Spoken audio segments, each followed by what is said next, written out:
Say what's cracking, YouTube? It's your boy 16 to life, and I'm back like I'm on a parole violation.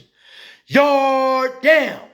Now, for those of y'all that's new to my page, in 1994, I got arrested. I was eventually sentenced to 16 years plus life, and I served 24 years straight in the California prison system. During those times, I accumulated some good stories. I'm going to share one with y'all today. If you like this video, be sure to hit the like button, leave a comment, subscribe to the page, and of course, hit that notification bell. That way, anytime I drop a story, you will be notified ASAP, and you can hop on it whenever you're ready. Also, you already know what it is. I rap, man. Do not get it twisted. The flow is nothing like Curtis Blow. All you got to do is go to my YouTube playlist, scroll down to gas stations, and I guarantee you're going to be impressed. Now let's hop up into this story. This takes place in 2011 at a prison by the name of CMC East. Now around this time, I was in the cell with a good friend of mine by the name of KG. KG was from Dodge City. And if you guys keep up with my stories, he's a dude that had started calling me Arthur Trash when I was playing tennis. He used to say I was no good on the tennis court, so he called me Arthur Trash. You know, some people would call me John Black and Roll, all types of stuff, you know. But anyway, so, you know, we hear that these cell phones are becoming pretty prevalent at this prison. They floating around, you know. So my buddy SP from San Bernardino, 18th Street, not to be confused with the Hispanic gang, 18th Street. It's a black gang in San Bernardino called 18th Street. SP was the man next to the man, you know what I'm saying? So he could get these cell phones for about $500 or $600. Now, the cell phones wasn't nothing but a Verizon flip, you know. Once we got the phone, I happened to run across a Radio Shack ad.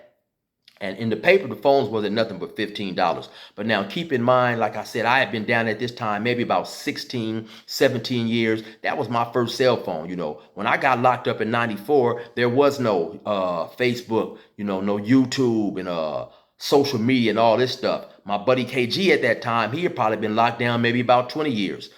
So this was really exciting to us to have any type of cell phone. So we ended up buying the phone.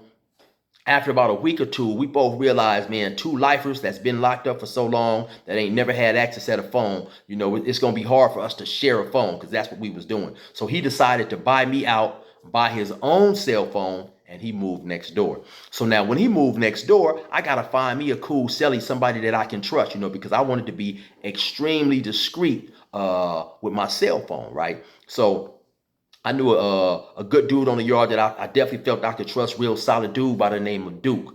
Duke was from Rolling 90s, you know, shout out to my boy Duke. I hope he's free by now, you know. So I moved Duke in the cell and we was good. We in there chilling, you know.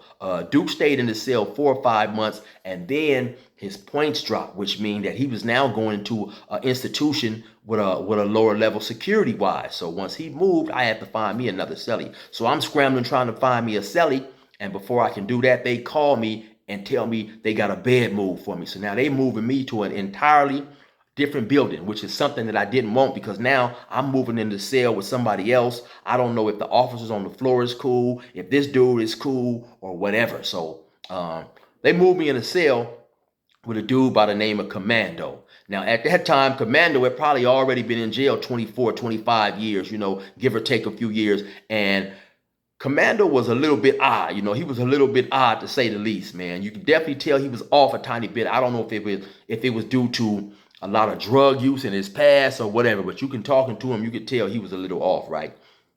And so once I get up in there, you know, I'm not too quick to pull my cell phone out and let him know I've got a cell phone. So, you know, I'm in the cell maybe about a week or two trying to fill him out. Now, he did have a good job that was great for me. He went to work around 1 or 2 in the morning.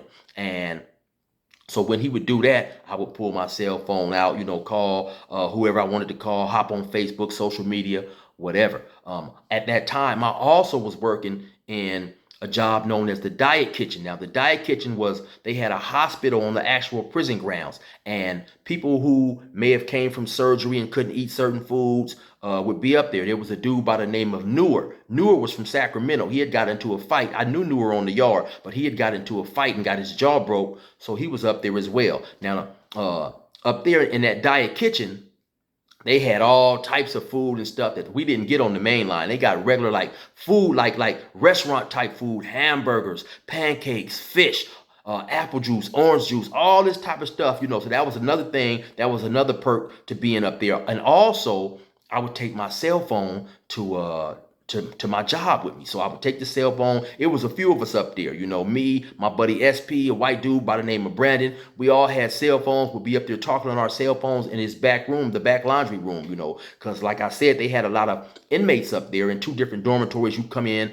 it was a long hallway you go down, and on each side of the hallway was like some dormitories where they would house these, you know, certain prisoners who was up there. And so our job was to give them laundry and stuff like that or whatever, you know. And so anyway, maybe about after a couple of weeks, you know, I'm finally filling out Commando a little bit. He seems all right to the point where I can break my cell phone out and let him know, you know, because it's hard being in a cell with another lifer, having a cell phone, and knowing that this dude may have people to call, you know, just basically just having empathy, being able to empathize that, you know, because our phone calls is only 15 minutes. So anyway, I break the cell phone out. I give it to him. I say, hey, man, I got a cell phone. You know, you got somebody you want to call. So oh man, you know, yeah, Mike can call, you know, my brother. So, you know, he kind of, you know, hemmed and hummed a little bit. So then he digs through his property and finds this raggedy phone book. And you know, he looked through the phone book and asked me how to dial and stuff. And so he tried to call 2 or 3 numbers and he couldn't get through, you know, and he said ain't nobody answering, or maybe they had changed the number or whatever. So I got the feeling that he was a little embarrassed, you know, and which it was really nothing to be embarrassed about. You know, I mean, sometimes when you locked up doing time, people pass away. Everybody don't always keep in touch or whatever, you know. Now, I don't know, like I said, I did mention that I used to take my cell phone also to work with me, right? So now one night I come back from work with the cell phone, you know, I get in there, I ask him, you know, hey man, you wanna look at some porn or something like that? He was like, oh yeah, man, yeah. Now keep in mind, I had a Verizon, it was just a flip phone, so actually it was just still pictures. So I told him, well, you know, just type in whatever you want to look at, and then it'll pop up. So he didn't really know how to do it. He said, hey man, I don't really know how to do it. So I type in some stuff and let him look at the pictures and stuff. He sat there 15, 20 minutes just looking at the pictures. Like I say, it was just still pictures. I couldn't get no videos. So about a day or two later, you know, I go to work. I'm at work, you know, doing what I do, in there chilling and stuff. I'm getting ready to get off work, and now in those dormitories that I told you about where they had these prisoners housed, they also had showers in there. So because I wouldn't get back off work till like maybe about 9 o'clock, 9:30 at night. And by that time, the yard had shut down. So they allowed us to shower back there. You know, actually, I think I told you guys in one of my other stories, they actually had a bathtub up in there. And one time I jumped in there and took a bath. And I hadn't had a bath in, I don't know, years upon years, you know. So anyway, this particular time, I'm in the shower, and all of a sudden, 2 prisoners who are in the diet kitchen, they walk back there getting ready to fight, man. It was one tall, kind of skinny black dude who always was on some crutches, and he's getting ready to fight this younger black dude. Now, I always see these dudes sitting on the bed playing cards and stuff, so I'm wondering like what the heck they got going on. Plus, I don't really want them to start fighting back there in the bathroom, have the police come back there, you know, while my pants is hanging on the thing, and the police possibly go to searching because my cell phone is in the back of my pants. So anyway, they come back there, they go to arguing and stuff. All of a sudden, beep, beep, boop, pop, boop, pop, they go to squabbing. Now, the little dude, he's probably, I would say, maybe about 5'6", 5'7", maybe about 165 pounds. The taller dude, and he's kind of skinny, but he looks like he got a little, you know, he works out and does a lot of push-ups. Maybe, I would say maybe he's about 5'9", 5'10", maybe about 170, 175. But anyway, he's always had been on these crutches, so his leg was messed up. But he's serving the little dude. Beep, bop, boop, bop, boop, bop, bop. So I'm like, hey, y'all, hey, man, kick back. You know, y'all gonna bring the police back here. So now, just so happened, you know, we have nurses and stuff that work up in there. I guess one of the nurses was walking by. So now when they go to squabbing, I hurry up and turn the water off. I jump out the shower. I'm trying to get dressed before they happen to come back and bring the police back there. And sure enough, as soon as I go to throwing on my pants and stuff, a police come walking back there. So he didn't hit the alarm. He just told him to come out, you know, walked him off due to the fact that I work back there. You know, he didn't search me or nothing like that, which was cool for me because, like I said, I got my cell phone in my back pocket. So anyway, I finished doing my work, get dressed, grab my little food that I get to take back, the little special stuff that they make up there that I would take back with me and stuff, and pork chops, all type of stuff we didn't get on the main line or whatever.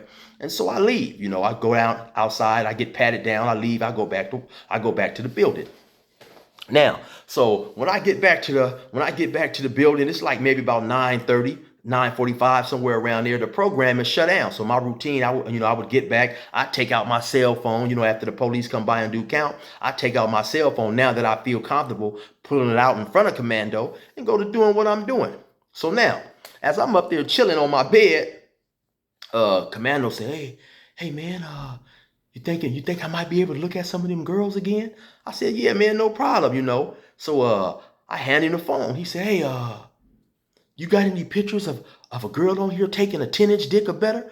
I said, "Hey, man," I don't be looking at the dicks and all that old type of stuff, man. Just, type in whatever you want to type in. So he said, "Oh yeah, man, I don't know how to do it, man. I want to see some black, I want to see some black thick women or whatever." So, I type it in for him. And like I said, it ain't nothing but still pictures. So he down there, he looking at the pictures and mumbling and talking to himself and all this old type of stuff. Then all of a sudden this dude say, "Hey, man, you know what happens in the cell stays in the cell, right?"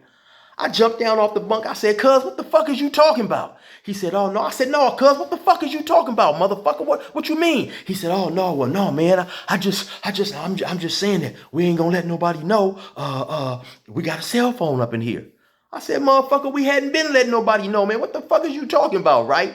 So he's talking about, "Oh, man, I don't want people to know it's a cell phone up in here." I said, "Man, you talking crazy, man." So I got back in the bed. Now I'm wondering, like, what the hell is this dude talking about?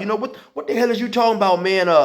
What happens in the cell stays in the cell. This ain't Las Vegas, and this damn show ain't Caesar's Palace. So I don't know what the hell was going on, man. You know what I'm saying? And so he finished looking at the pictures, man. I get the cell phone. I put the cell phone up. Now I'm just sitting up in my bed. I'm sitting up in my bed, man. And the dude, he ended up going to work. You know what I'm saying? I whipped the cell phone back out, go to doing my thing, man. Eventually, I ended up getting busted. With the cell phone, right? And then so once I got busted with the cell phone, there was no need for me to even be on that tier no more, So I ended up moving back to the other building that I was in. But, I would always, laugh because to me, it wasn't funny at the time, but then later on, once I thought about it, I would think, this dude talking about what happens in the cell stays in the cell. Like, I don't know, whatever you thought, this wasn't that. I don't know what was going on dude's minds, right? So about 2 weeks ago, I'm happening to visit a friend, I'm leaving, and it's about 2:00 at night. So I get the urge to get me a Slurpee from 7-Eleven. So I pull up in 7-Eleven. I jump out the car. I'm walking. It's a dude coming. He said, "Hey, Chill. What's up, Chill? Chill, what's going on, man? Chill. I can't believe that's you. Chill, what's up, Chill?" So I'm looking at this dude, right? I don't recognize this dude. So the first thing that come to mind is this is somebody who has seen me on YouTube and has recognized me because, that happens quite a lot. I'll bump into somebody and they say, "Oh, man, you got the YouTube program. You 16 to life, huh?" So this dude is steady like, "Chill. I can't believe it's you. Chill. What's up, Chill? I can't believe it's you." So he's doing this for like a minute or two, and I'm looking at this dude, man, and I don't recognize him, man. He's just like, "Oh, man, this is crazy. What's up, Chill?" So I'm looking at him. I'm like, "Damn, man, what's up, homie? How you know me?" He said, "Man, you don't remember me? I used to be your cellie. I was your cellie at CMC East." I'm looking at him like, "No." And most of the time, when I bump into people that I was locked up with, I definitely, if I don't remember them by name, I definitely can remember them by face. But now, this dude, I didn't recognize at all. I said, "No, man, we were cellies. What's your name, man?" He said, "It's Commando." Man, I couldn't believe it, man. It was this crazy dude, Commando, man. And so, yeah, we chopped it up. We talked. Actually, I got his number. I ended up getting his number. We stopped and we talked for probably I would say about 30, 45 minutes, man. And so, yeah, we laughed. We talked, He ended up doing, I believe, 37 or 38 years, Then he ended up getting out on. They came up with a new law that was called the felony murder rule. And so what that is say if me and a person goes to rob somebody, And then we just plan on robbing the dude. But in the course of the robbery, I killed the guy. Now the dude is with me. He's not doing nothing. But back then, you still would be charged and given, you still would be charged with murder. And if you went to trial and lost, you'd be given a life sentence. And so that's how he ended up getting his life sentence. But once they came up with that felony murder rule, basically the law is you no longer can be held for murder if you did not in fact commit the murder and was not going with the intention of murdering somebody. So yeah, we set up and we talked for a long time, man. And yeah, that was my boy Commando, man. So I just laughed. I should have brought up to him, man, what the hell did you mean that night when you was talking about, you know what I'm saying? But hey, I didn't bring that up. I let that go. But yeah, I don't know, man. Anyway, that's one of my stories right there about old crazy Sully that I had by the name of Commando. You already know what it is. It's your boy 16 to life. Resume normal program.